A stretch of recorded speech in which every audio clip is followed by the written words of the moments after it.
আগামীকাল অর্থাৎ বুধবার 4টি সংস্কার কমিটি তাদের যে প্রস্তাবনা সেটি প্রধান উপদেষ্টার কাছে জমা দেবেন। তারপরে তো আসলে সংস্কারগুলো নিয়ে আলোচনা হবে সব কিছু, এবং এগুলো বাস্তবায়নের একটা দিকে হয়তো যাবে সরকার। আপনার একটু মন্তব্য জানতে চাইব।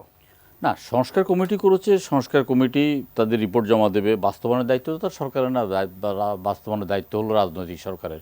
সেখানে কি গ্রহণ করা হবে কি বর্জন করা হবে আমি জানি না। আমরা তো 2 বছর আগে প্রায় 40টি রাজনৈতিক দলগুলো আমরা একাধিকবার মিটিং করে আমরা 31 দফা একটা সংস্কারের আমরা মনে করি যে রাষ্ট্রে একটা সংস্কার হওয়া দরকার এবং সংস্কারটা চলমান প্রক্রিয়া।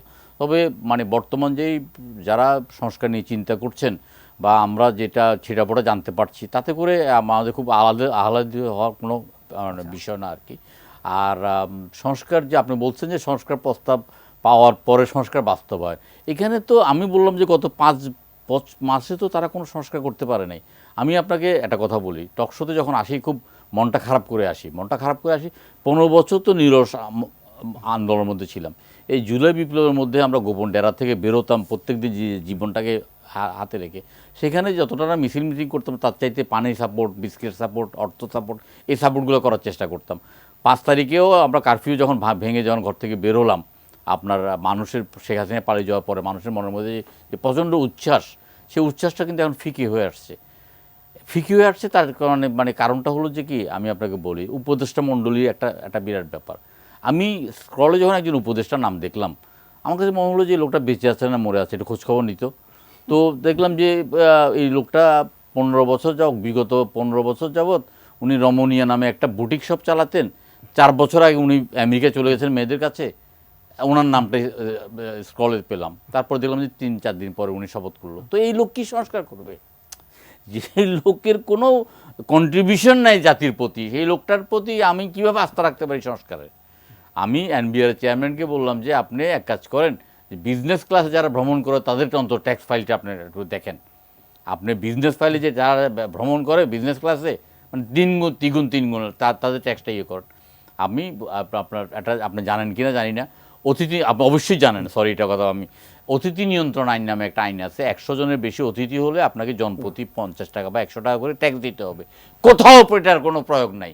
আপনি এটা প্রয়োগ করেন, অতিথি নিয়ন্ত্রণ আইনটা প্রয়োগ করেন, আপনি অতিথিদের মানে 100 জনের পরে অতিথির প্রতি 1000 টাকা ট্যাক্স করেন, কেউ মানে হবে না, জনগণ খুশি হবে এবং দ্রব্যমূল্যের দাম একদিনে 10% কমে আসবে। এই সংস্কারগুলোকে ওনাদের মাথার মধ্যে নাই। একনল হ্যান্ড ওয়াশ 100% প্যারাবেন ফ্রি, তাই নিরাপদ হাতের জন্য আস্থা রাখুন একনলে। সংস্কারগুলো তো করতে হলে, বাজার সংস্কার করতে হলে তো আপনাকে গোড়ায় হাত দিতে হবে। একটা বিয়েতে 10,000 লোকের মানে আয়োজন, আপনি তার ট্যাক্স ফাইল দেখেন, 2 লাখ টাকা ট্যাক্স দিয়েছে কিনা সন্দেহ আছে। তাইলে আপনি তো সংস্কারগুলো করার জন্য আপনি জাতিকে তো প্রস্তুত করতে হবে যে আমরা একটা সংস্কারের মধ্যে আছি। আমাদের মাইন্ডসেটের মধ্যেই ঢুকে গেছে 15 বছর যাবত যে রাজনীতি মানে লুটপাট, রাজনীতি মানে লুণ্ঠন, রাজনীতি মানে সংবাদপত্র দখল, রাজনীতি মানে ব্যাংক দখল। সেখান থেকে আপনি এই 5 মাসে মানুষের মানসিকতা পরিবর্তন করতে পারেন নাই। পরিবর্তন করতে পারলে তো এই যে কামাল ভাই যেটা বললেন সেটা তো হতো না এইভাবে। এই যে জিনিসটা, সেই জন্য বলতেছি আমাদের কোনো উচ্ছ্বাস নাই। আমরা যেটা চাই, আমরা এখন চাই যে জুনের মধ্যে নির্বাচন, আপনি সংস্কারের রিপোর্টটা আনেন, জনসমক্ষে প্রকাশ করেন। আমরা রাজনৈতিক দলগুলো এটা গ্রহণ করব না বর্জন করব, আমাদের পছন্দ হলে আমরা গ্রহণ করব এবং আমরা কমিটমেন্ট করব যে এটা আমরা ক্ষমতায় গেলে বাস্তবায়ন করব। আমরা কমিটমেন্ট করব যে বিরোধী দলে গেলেও আমরা এই সংস্কার বাস্তবায়ন করার জন্য আমরা সেই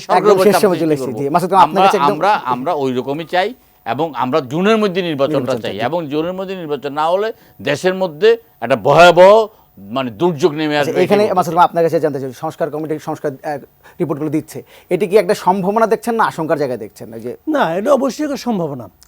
এই কারণে অনেকগুলো প্রস্তাব তো আসবে।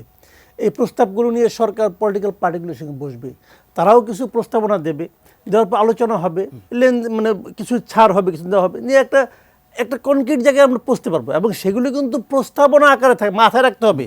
আপনি বেসিক কোনো চেঞ্জ এই সরকারে করার এখতিয়ারই নেই, তাকে এখতিয়ার দেওয়া হয়নি ভাই।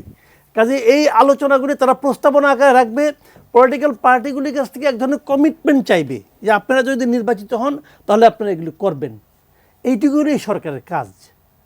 তারপরে পলিটিক্যাল পার্টিগুলো ক্ষমতায় এসে এইগুলি গ্রহণ করবে পার্লামেন্টে। এটা যদি হয় তাহলে হবে ভালো। আর সরকার যদি গায়ের জোরে করতে পারে, হয়তো গায়ের জোরে করলো, পার্টি ক্ষমতায় আসলো, ধরুন বিএনপি ক্ষমতা আসলো, ধরুন জামাতি ক্ষমতা আসলো, বললো এটা মানি না, কী করবে গভর্নমেন্টে তখন তখন তারা পাস্ট টেন্স, কাজে ওইগুলি হয় না। বিষয়টা এইভাবেই করতে হবে, তারা একটা এগুলি নিয়ে, এবং আমার ধারণা ভালো কিছুই হবে, ভালো কিছুই হবে, সেগুলি নিয়ে আলোচনা করুক, ওনারাও বসুক, কথা বলুক। আরও ভালো হতো যদি শুরুতেই পলিটিক্যাল পার্টিগুলি প্রতিনিধি এখানে নেওয়া হতো। সরকার ভুল করছে, যেটা করছে ওটা তো আমি ব্যাক করতে পারবো না। এখন নতুন যেটা আছে তাড়াতাড়ি দেখ, বসুক। এই সমস্ত সংস্কার করার পরেও আমি মনে করি এই বছরের মধ্যেই নির্বাচন হওয়া সম্ভব।